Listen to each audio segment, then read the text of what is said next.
Hey yo everyone, gather round. It's story time. Brought to you by the University of Alaska Fairbanks, Department of Social Work, and the Conscious Party Productions. You are listening to The Critical Social Worker, a revolutionary storytelling podcast. A conscious party. Revolutionizing our minds. Elevating our consciousness. Changing our worlds. Your story. My story. Our story. All right. Welcome to another episode of The Critical Social Worker, a revolutionary storytelling podcast. I'm your host, Christian Ace Stettler, and I'm stoked to be joined by George, who's joining us all the way. Are you in Denver or you're in Colorado? Yeah, Ace, my bro. It's so good to see your face, man. I am currently in Denver, Colorado. Yeah, it's great to see you. Well, let's situate ourselves a little bit. I am in Girdwood, Alaska, just outside of Anchorage, and we are on the I'd say it's still definitely fall weather here, but it's definitely dropped below freezing just a little bit, and we got a little blanket of snow, icy snow, so it's frozen now. But what's up with Colorado? That's very similar. You know, I grew up in Utah, so it's very similar there. You got to be approaching approaching the colder weather, but I know it's been warmer these last few years than it has been historically. It sure is, man. I think right now we're at about chilly 40 degrees to 50 degrees. No snow yet, but it's definitely in the horizon. Yeah, if I remember growing up, the first snow usually was like Halloween, but I think it's been later in recent years in Utah. But either way, no matter where we're at in the Northern Hemisphere, we're on the descent, so we're headed somewhere colder. I even remember, to put us further, George and I know each other because we were master's students at the University of Hawaii at Manoa together. And even in Hawaii, right, it actually, I was always surprised at how long summer lasts, because that September, October months are super hot, but it does get significantly cooler in the wintertime, where you're wearing a jacket and sweats and things like that. What have you been doing since you? I just been life. I moved back to my hometown in Los Angeles, California, and then worked in community and mental health for about a year. And then from there, I worked two jobs because social workers got to pay our bills. So I worked full-time at a psychiatric hospital as a psychiatric social worker. And then on the weekends, I would work at a substance abuse treatment facility. So I did that for about 3 years. And then in 2019, the mother of my children and I, we started the new chapters away from each other. And we moved to Colorado. She moved to Colorado, and I had the children, and then my kids told me that they needed their mom. So knowing everything that we know about the child development model, I packed up my things and I moved to Colorado so that we can raise healthy kids, right, Ace? Yeah, exactly. So I've been here, and I've worked in a residential facility, and I worked at a crisis center for the past 3 years as a crisis therapist. Bro, man. If you're doing social work, you should never be bored. Well, there's definitely some social work jobs that are more exciting than others. Oof. But before we get into all that, I wanted to say, George, just the way that you talk about, separating from your wife, your partner, and the way that you look at how you looked at the situation and took into account your children and child development. I just want to say much respect to you. Fatherhood. We were talking about fatherhood right a little bit before, and fatherhood's a weird thing in this day and age because the things that you're kind of expected or not expected to do are kind of like counterintuitive sometimes, don't you think? And I agree. People often look at us weird if you're like the fathers that are, like playing a little bit of motherly roles as well. It's like people look at me and, when I was in Hawaii, people would see me walking with the kids, and they'd be like, "Ah, babysitting for the day, huh, Dad?" And I was like, "No, I'm not babysitting for the day. This is my everyday." But Most but definitely. like you said, what were you saying earlier about it being a different form of masculinity? Bro, Bro, I've I've learned this learned this concept of concept of soft soft power. power. In order to be the type of dad that I wanted to be, I needed to flush my ego down the toilet, and I needed to find confidence in who I am and what I am. So I'm number 9 of 12 kids, but from my mom and dad, there's 7 kids, but there's 5 extra because in a Polynesian culture, it doesn't bring everybody. But I love my father. I respected my father, and he had a heavy hand. If you have 12 kids, you gotta put them in line. And I remember in my 20s, I loved my dad and I respected my dad, but I didn't trust my dad. Um, and so why that was important for me is because as I grew, I needed more, how do I say this, of a positive male of role model. And why that's important for me is because of fast forward, I got 3 kids. I have a 17-year-old, and she's my daughter, and I have a 12-year-old and a 10-year-old. And when I had to, I knew that I never wanted to hit kids, and I never wanted corporal punishment. However, Ace, and I need to give, I need to make this end stop, and I give my son 1 hour and face-to-face time. I let them be authentic. I let them be real. I let them cuss at me, and I let them use functional profanity where they can get all that energy out. And Ace, 10 times out of 10, they always come back in my arms. And we are reconciled. And our relationship is stronger. And I had to use a different form of a masculinity that I couldn't flex on them, but I had to be confident in who I was. I'm a single parent. Hold up. So this process took me about 1,000 gallons of tears and about 6 months of therapy to try to work into me, not only work on me. So the different type of masculinity that I had to evolve into was more mature and more inner and less outer. Does that make sense? Yeah. And I want to say, Alicia is going to call in just a second, and she's going to ask you a kind of a deeper question. Actually, she's here, but I want to ask you something real quick before that, and then I'll have her pop in. You know, it's hard as someone myself who, you know, you grow up, and I'm not saying that, you know, all credit to my parents, to be honest with you, for the way that they were able to raise me despite being young, you know, teenagers, and, you know, the world is hard. And there's no parenting manual for it, and people expect you to do things and handle business, and it's hard when you don't know how. So much respect to my parents.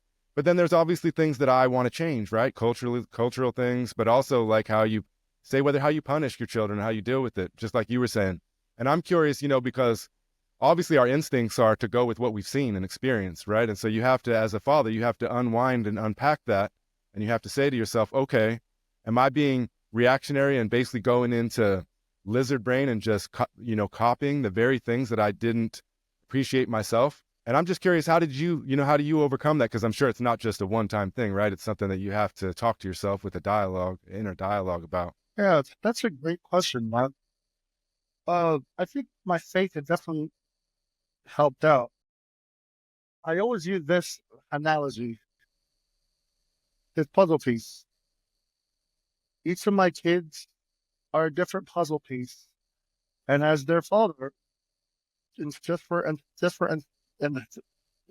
his time, I'm trying to see how I can fit within them. And where this is important is because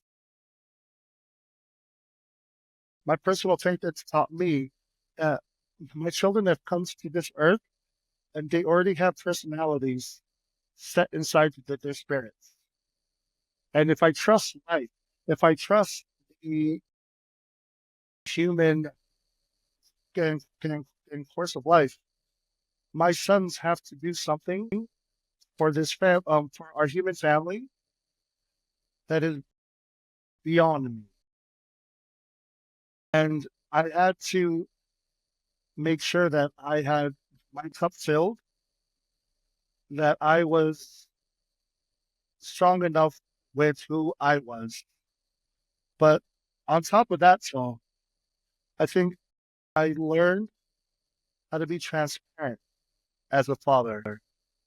All the studies in social science has shown that like kids don't need parents, then they need honesty.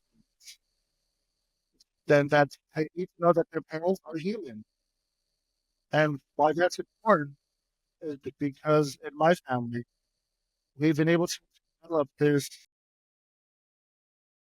flow of transparency where we just say, man, you know what, I effed up and I'm sorry.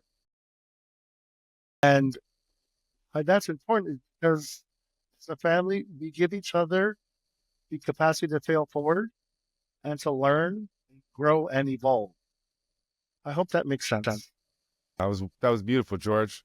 I appreciate you. Appreciate your answer, and I appreciate your approach and your thoughtfulness as a father. Like I said, much respect to you, George. We got Alicia that's got a question that's going to take us a little bit deeper and tie us to social work. And just to anybody else that's tuning in right now, if you would like to contribute to the dialogue or ask a question, you can do so via the chat box, or you can do what Alicia's doing and use the call-in feature. And I think you have to be on a computer unless they've updated that recently. So let's get Alicia in here. Can you hear me okay? Yeah. Awesome. It's so good to see you and to hear your voice.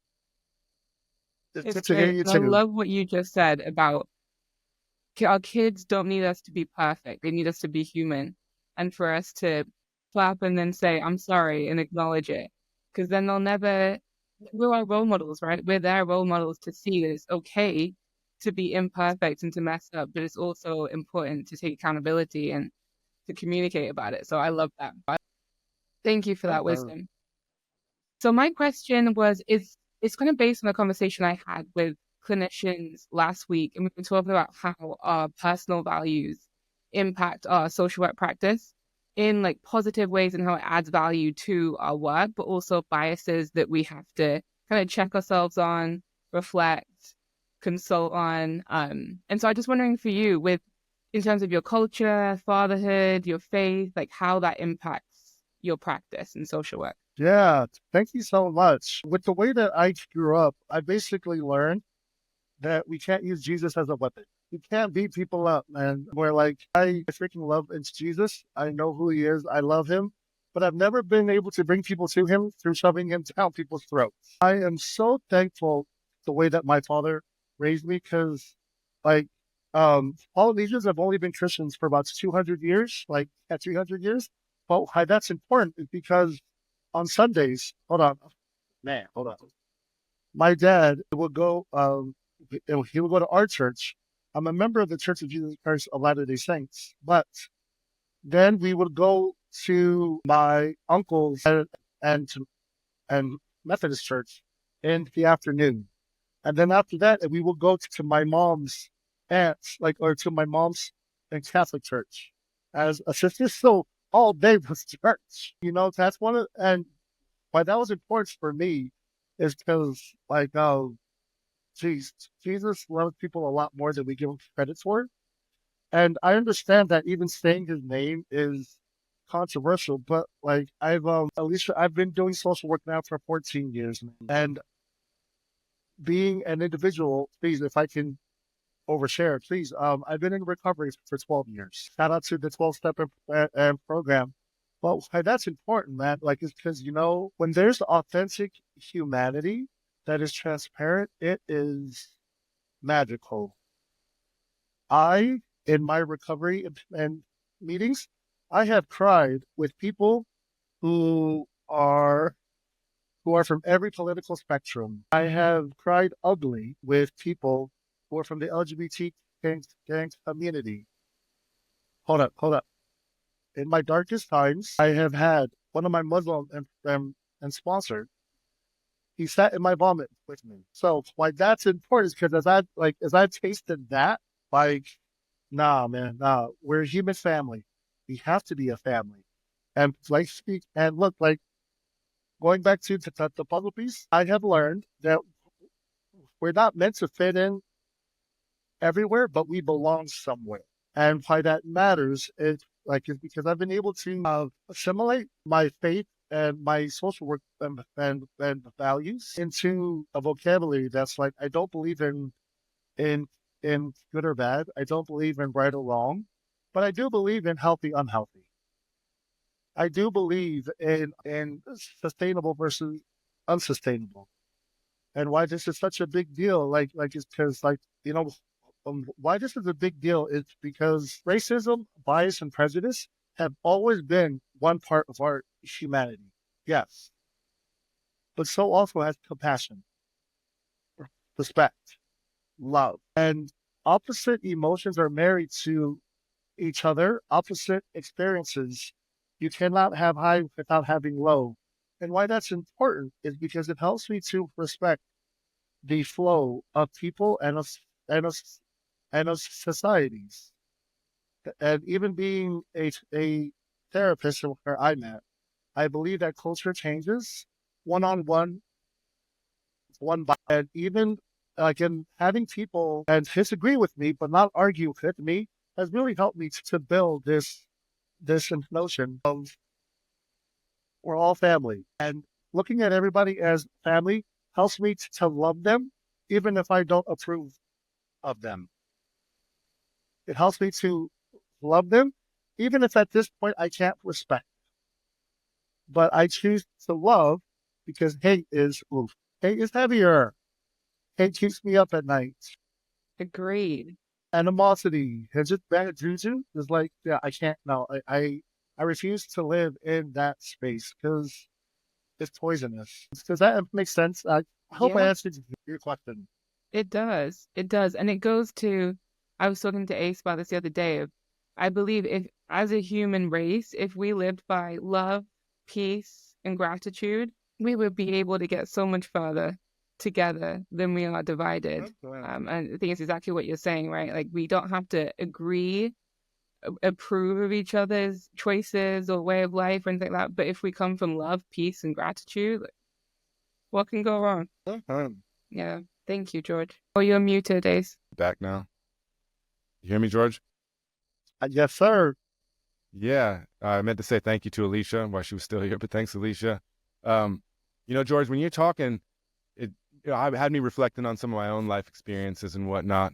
And, I grew up interwoven with different Polynesian families, Samoan, Tongan, Hawaiian, my entire life, from being a teenager to an adult. And one of the things as, this lonely young adult, especially back in those days, that really helped transform my life. I was working, my first dabble into social work was at a juvenile treatment facility. And I'd say like 75% of our employees were Polynesian. And so I became interwoven with my best friend Howard is a Samoan, just interwoven with all the families and whatnot. And I was always, I shouldn't say surprised, maybe not the right word to use, but I was always so welcomed and treated like family, no matter where I went. And that's always continued. I could call anybody to this day and I would be treated like family, or I could show up and I wish that we were more like that in America culturally overall.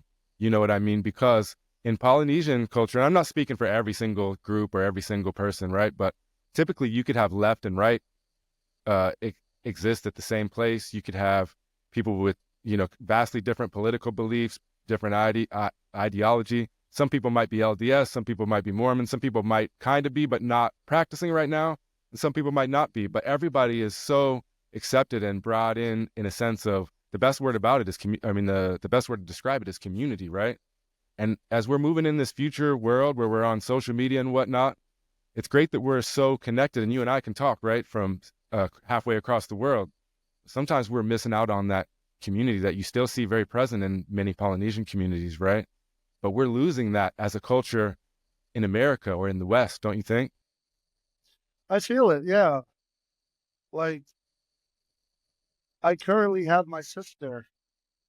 She lives with me, and she's helping me to raise my children. Um, he grew up in a multi-generational household where we took care of our grandparents, and like that was such a big deal. Like, because there's a there's a couple of concepts that I grew up with as a Pacific Islander, and and one of them is that I was taught that humanity is not of the land, it's of the ocean. We are all connected by the water. 80% of our bodies is water. And why that's a big deal is because we need each other to survive. And I was taught this concept. Oh, and then the second concept is this idea of when people say aloha, it means hello and goodbye. But also, if we break that word apart, alo and ha means to, or ha in Hawaiian means to then a breath of life, or your existence, your energy, and your spirit. And alo means to give. So when the ancient Hawaiians used to see each other, and they would grab each other by the back of their necks and go forehead to forehead and nose to nose and say aloha as an energy transfer, as a way to be able to like share that our human connections are spiritual and they're emotional before they're physical and they're mental. And then the third concept is in the Tongan and language. It's called kainga. And in Tongan, that means one of my own. And just this whole interconnectedness and just understanding that we need each other. I think there's this African problem or this African ideology called Ubuntu, which basically means that because you are, I am. And because I am, wow, I am crucified. No, but like, because of you, I am. And because I am, we are. So does that make sense? Yeah, I think you said it spot on. That was beautiful. And I've heard this a term that's new to me, but I've heard it in some indigenous circles called unity consciousness. Yeah. I'm a big believer in that. And so I've been in my classes that I teach at University of Alaska, they're asynchronous. We don't have meeting times, but I've been holding voluntary talking circles where you can come and earn, a point towards the module. But I've been very heartened by the amount of people that come and the amount of people that share and talk. And it made me think, what happens in a talking circle like that is unity consciousness. Is people from it's a multicultural talking circle. People have different backgrounds, different ages, different geographies. And what happens when you sit and you listen to each other in a circle like that, you can't help but unify no matter what you do. Even if it's just a little bit, even if you're resistant, you can't help but unify just a little bit. And I wonder, in social work, what you think about this. Often we're required to do CEUs, continuing education units where you go to a training and whatnot. But I wonder why we don't have more of a responsibility for stuff like that. That's, unifying and connecting and dialogic where folks can talk and share. And it would be inevitable that we would come close together and we would create something a little bit different than what we have now. Don't you think? Man, please, to the moon with this, man. You know why this is such a big deal? is because everything that is outside of us can never truly fill and feed what is needed inside of us. Listen, if every 14 minutes in America, someone takes their leg, and if 8 out of every 10 of these suicides are men, ace, ace, ace. Bro, I believe that the work that we do on a daily and basis helps to melt the individualism of like that our American society and thrives off of. Like, and with these talking circles, you realize, man, this is soul food. It's something that enriches me. Like I feel alive, heard, visible, and seen. And that's such a big deal is because when we are fed from the outside, when we are fed from the inside, we lose our desire for everything that's on the outside. We lose our desire for the love of money. We lose our desire for the fear of money. And in essence, we become servants to each other. Well, we're not better than anybody, and we just want everybody to and be connected, to feel, to have Sunday night at grandma's house. And so, what you're saying, especially with indigenous practices, man, our ancestors had a lot of it right. I hope that makes sense. It does. And, going back to our time in Hawaii, right? Hawaii is a special place. And part of it, there's a lot of different reasons why it's special. So I'm not just diminishing anything else. The one thing that makes it special is just the land and the natural environment. And so when you're in Hawaii, you can walk around pretty much anywhere and find some kind of an equivalent of a talking circle or a talk story, right? People sit in circles at the park, at the beach, wherever, and they talk story and they talk about things. So you have a lot more of an opportunity for that kind of thing in Hawaii, which leads to that kind of unity consciousness. I'm not saying that there's no division because there's plenty in Hawaii. There's plenty of problems and issues. But on the other hand, there's plenty of opportunities for unification, for unity, right? And even I've always said this, but it's funny. In Hawaii, you could have like a leftist supporting democratic causes or whatever, and they're listening to Bob Marley. And then you could also see like a Make America Great Again thing going through Waikiki, and they're also listening to Bob Marley. And I was always fascinated by that. But I think the big thing is there's plenty of opportunities right in Hawaii for those kind of interactions. And even at the university, right, there's always kind of like language revitalization circles going on. And I think a lot of it is just I think a big part of it is the culture of Hawaii in general, but also it's that natural environment, right, where it allows for those situations. So I wonder if, like, say in Alaska, where we have most education is going to be online, but some of it's going to be in person, is we should change like the classrooms. If you have to be inside because it's too cold, then we should, change it and make everything circular and put different ways that you can interact. Does that make sense? It sure does. Because we were talking about education, and there's all sorts of problems with social work education in this day and age. And one of them being is that, you could go through your whole education on an online asynchronous program and never connect with anyone really. And at least, in our program, when you and I were going, it was a bustling environment, right? Everybody was going back and forth and people were talking to each other before class and after class. And when you're in an online asynchronous environment, I'm not saying there's zero opportunity, but those opportunities aren't there in the same way. So what do you think we need to do moving forward, George? How do we fix social work education? Man, that's a great question. I think to fix the social work education, I remember that there was this feeling in our program that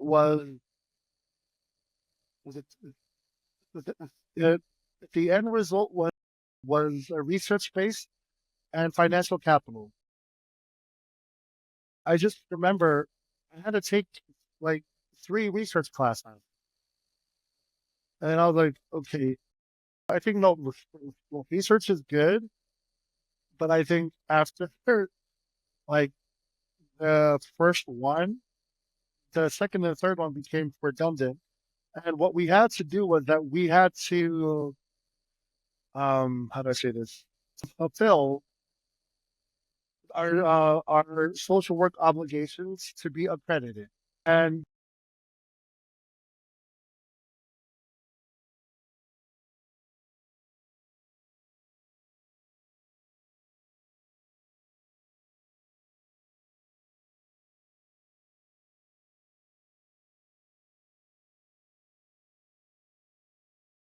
I am so grateful for the holistic, organic approach that the University of Hawaii taught me. Right? When I was going through my clinical classes, I was taught you are not the expert. You are a servant to them, and rapport is everything. And what really helped me was that I was taught as a clinician, therapy is amazing when it doesn't feel like therapy. And I was taught to envision that you're having a group or an individual session at a beach in Waikiki, a bonfire, and a small pack of soda, and some chicken and pig nuggets. And why that's important is to set a healthy environment for our clients. But it was interesting though, because like I saw there were so many barriers that the Council of Social Work Education imposed upon the University of Hawaii. And one of the reasons why they had to be so research based was to be able to, how do I say this, make financial capital. That they had to get the accreditations, they had to get the, hey, look at the research and that we got. And so to answer your question, like how do we change it? I think the education systems need to meet the needs of the surrounding communities, especially around the urban communities.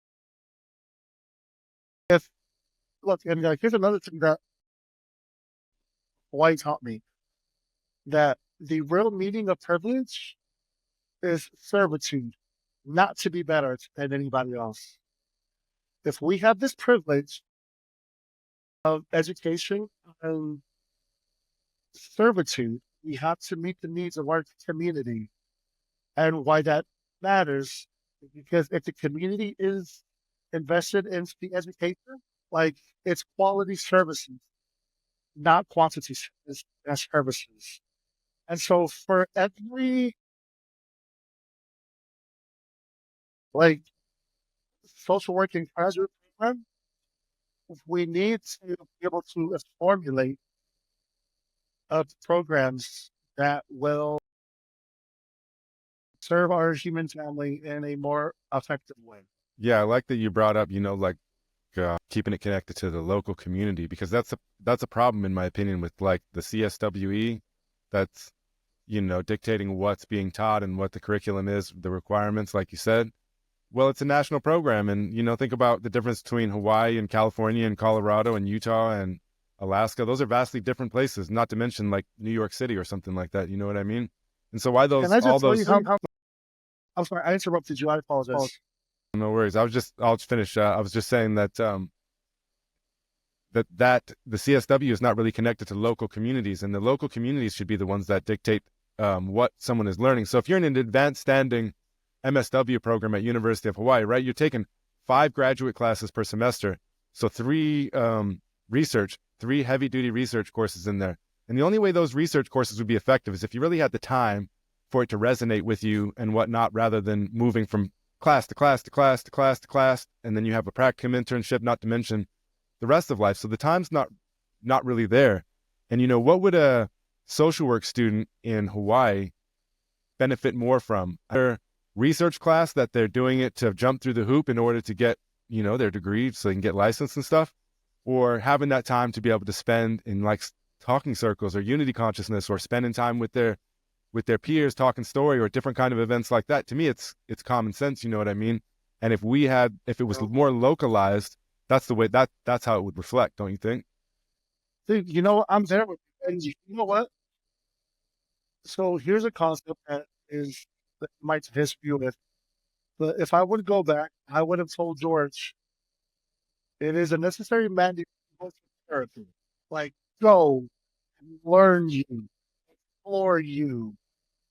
It's like, here's mostly the practicum is supervised. You cannot take something on your own healing. You cannot take something on your own understanding. People just influence.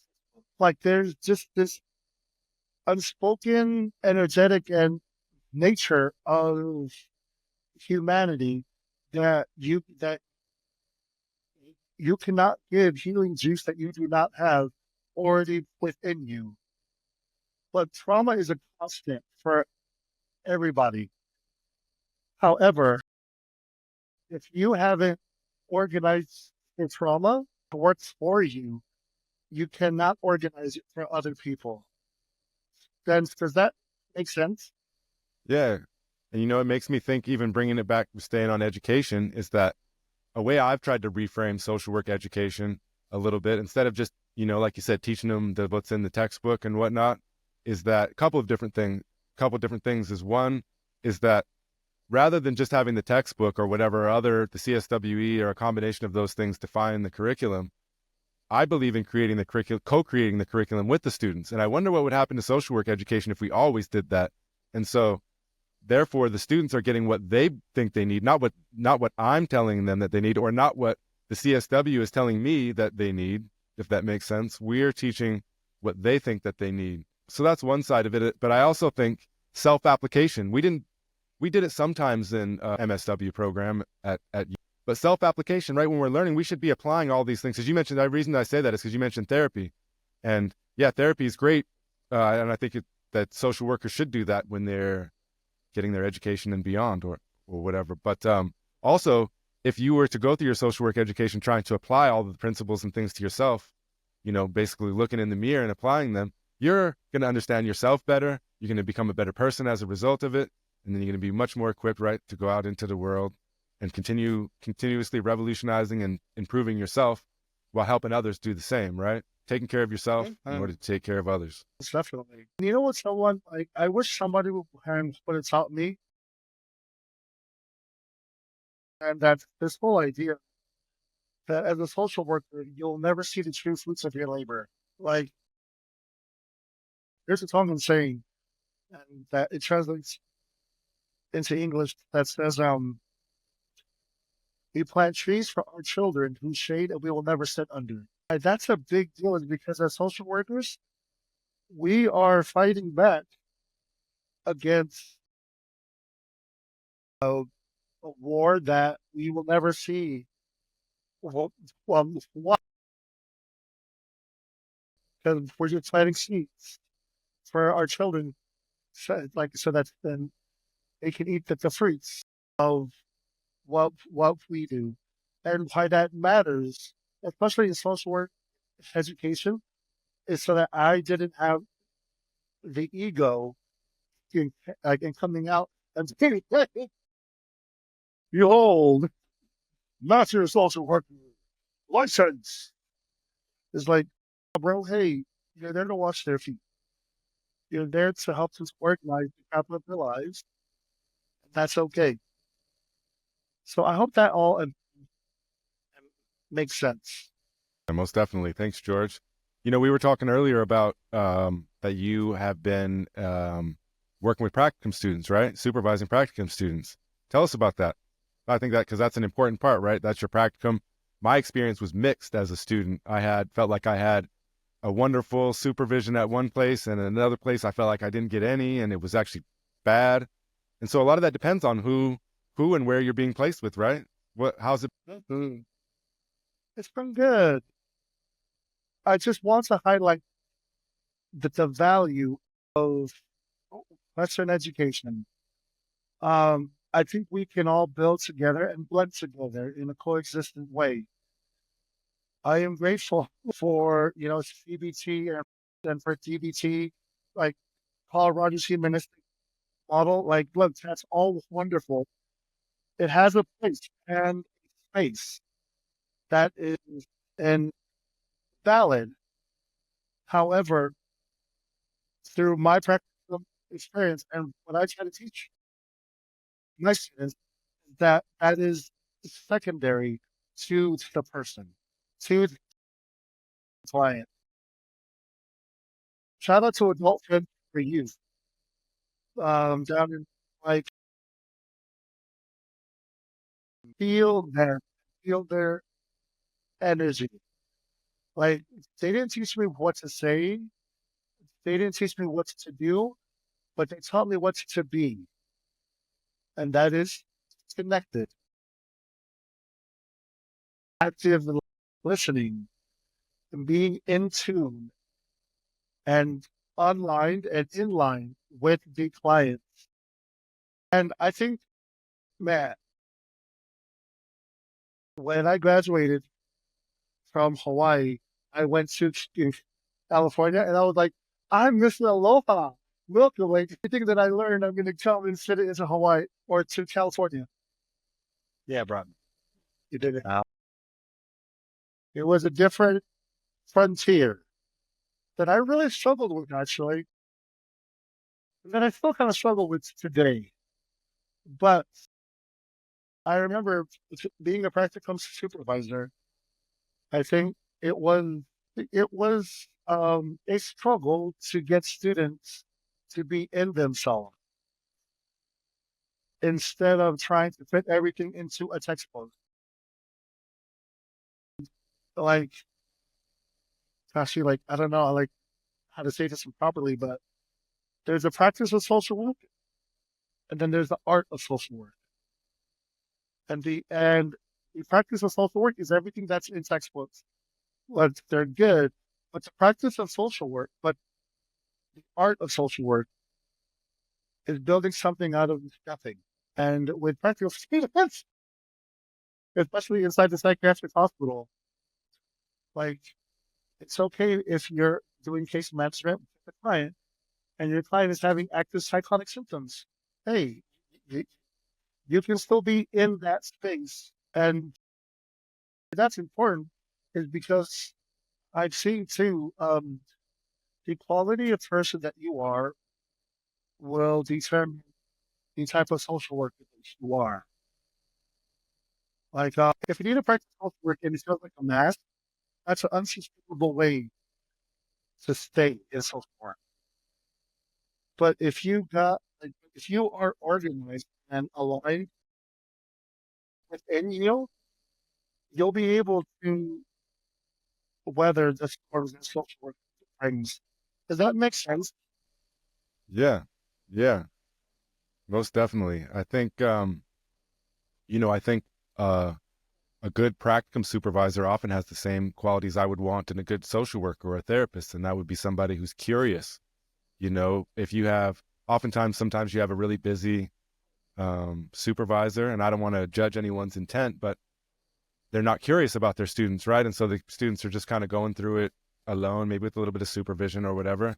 But that's the same as social work, right? The best social workers, whether you're working in a treatment facility or whether you're seeing people for therapy, you got to be curious and you got to want to know about the person. And do you know what I'm saying? Yeah.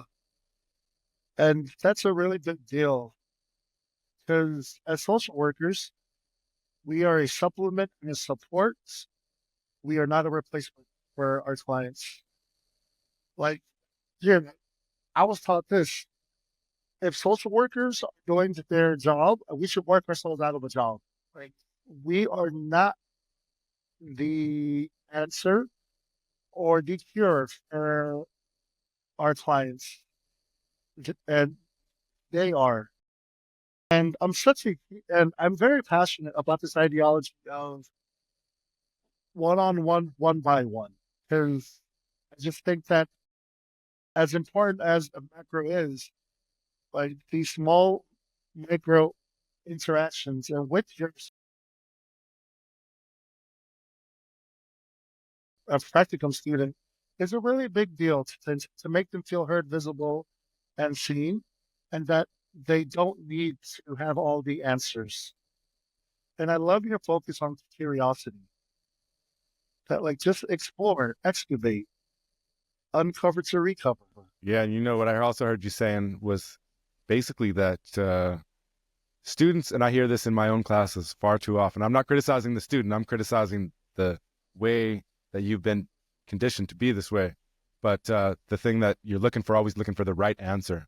When there isn't a right answer or a right way to do things, there's your way to do things. And what, you know what I'm saying? Like, Yeah. in that. George, we got a question from Leanna. She says, George, what do you feel is your most rewarding aspect of being a social worker? 14 years is a long time.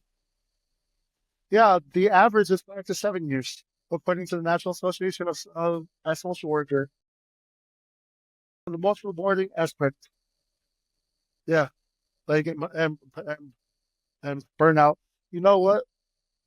There are some of our classmates who no longer practice, and that's okay. But I want to shout out to Natalia, Elvira, and Drea, and then Tui Palotu, and Dan and Mike, who is, as you know, her classmate is a professor at the University of Hawaii. So it's doing the emphasis. So the most rewarding thing is to serve my community. This doesn't matter unless it has practical application.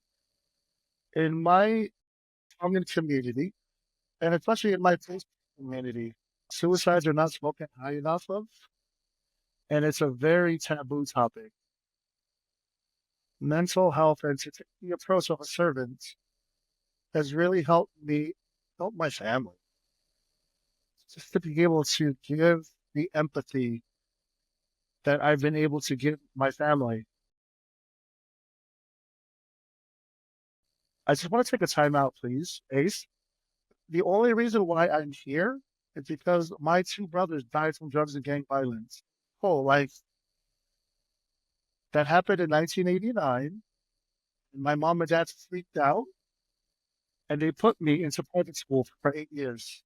They couldn't afford it, but they didn't want to lose another son.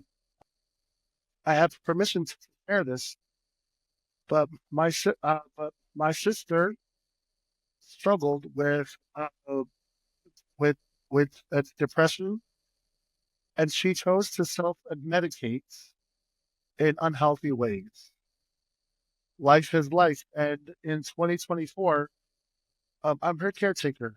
I'm here today because that same sister was forced at 8 years old to become my mother. And then for the next 8 years, from 8 to 16, my sister missed key milestones as a woman because she was changing my diaper. And then fast forward to my 20s, I had siblings who paid for my undergraduate education. This is more than just the work for me. This is my life. And I am so grateful that I can be a part of something that directly impacts how my family functions, how we speak to each other, how we work with each other, and how we've forgiven each other. That is the most rewarding thing, is to look at my dad and be like, that you were an orphan at 12, you were a dad at 15.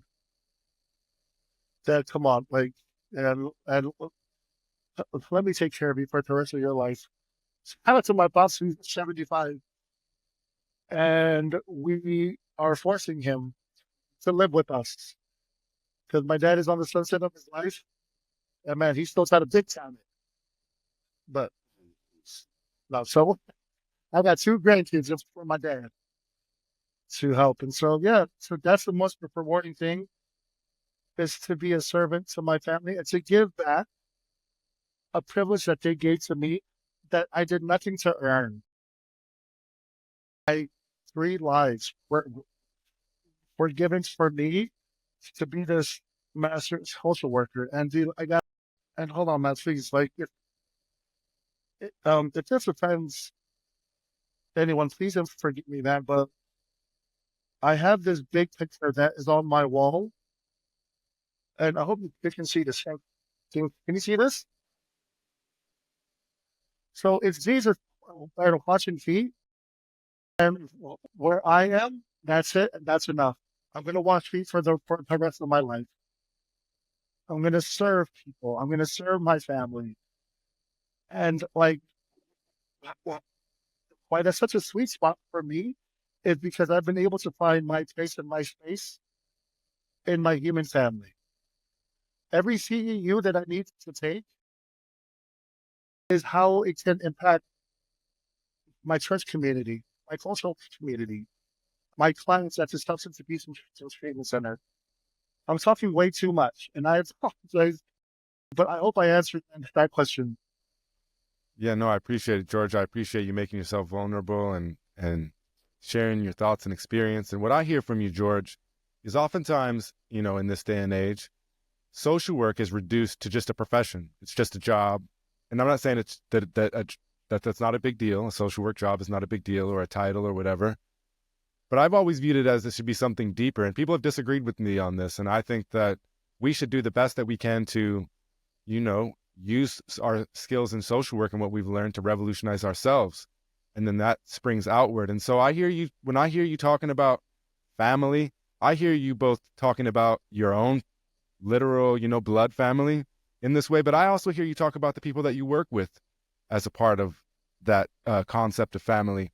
And, you know, obviously like in Hawaii, we have Ohana, the idea of Ohana and whatnot. And I just want to say I respect you so much, George, because you're working on being the best version of you. You don't change who you are for anyone else. You approach your life and your work authentically. And I think that's revolutionary in today's day and age. And so I just want to say I respect you, George, as a family man, as a social worker. And yeah, all respect to you. Thank you so much, Christian. And Leanna had said, thank you for sharing too. I could really feel how passionate you are about your family and your career. It really shows. Well, if anybody has a last minute question, you can throw it in there, but we're running out of time, George. And we could talk about a number of things, but mostly I would like to turn the time over to you and ask you, you know, what's on your heart related to the world and to social work? And, you know, what, if you could talk about anything, what would you want to talk about? Our society makes money off of our addiction. I love addiction treatment, man. And I love that substance use because I've learned for myself that addiction will never love you like you love addiction. I've lost my wife because my demons and my addictions were not organized within me. I've really learned that you cannot hate you and heal you at the same time. And we've tried, but just understand that everything that you need is already inside of you. You just need to reorganize, unlearn and relearn, untwist, and let's understand that you're a big part of our human family. Without you, we lose a puzzle piece that we need. Through healing and through all this education, I've really learned that we as a human family, we are called to fulfill the measure of our creation that is beyond what money can ever give. Like, I'm all for programs and I'm all for development and the macro and systematic approach, but there's a gift that will never be a social media. Like, there's a gift that only you can give. As a member of of human family that nobody else can give. You don't need to fit in everywhere, but you're meant to belong somewhere. And just in closing, Ace and Alicia and everybody that's on this call, I love you. Love can give a healing that hate wasn't ever meant to give. Please. People are not their actions. They are their underlying unresolved issues and their unmet needs. But working from love will help us to resist to work for love. And I know that's true because our culture changes and our education changes. And our policies change one-on-one and one by one. And that is revolutionary. Ace, I thank you so much for letting me be with you and for letting me share in my heart. Yeah, well, you got a big heart, George. So I'm glad that you shared it with us. You had a couple more thank yous. Jade said thank you for the question. Your answer brought tears. Her brother attempted suicide when he was 12. Suicide attempts are a generational trauma, and your share was healing to hear. And Carla said, thank you, George. Huge love from Saipan. Thank you. Yeah, I got a lot of students out in Saipan. So Carla's one of Represent. Yeah, thank you to everybody that tuned in. But mostly, thank you to George. Thank you for sharing your big heart. Thank you for being who you are. Thanks for taking care of your people, your family, for taking care of the folks that you work with as a social worker, your practicum students. You know, you're wearing many hats. And let's stay in touch, George, and let's make sure our Ohana doesn't get disconnected for so many years the next time. I love it, Ace. All right, George, peace. We'll talk to you soon.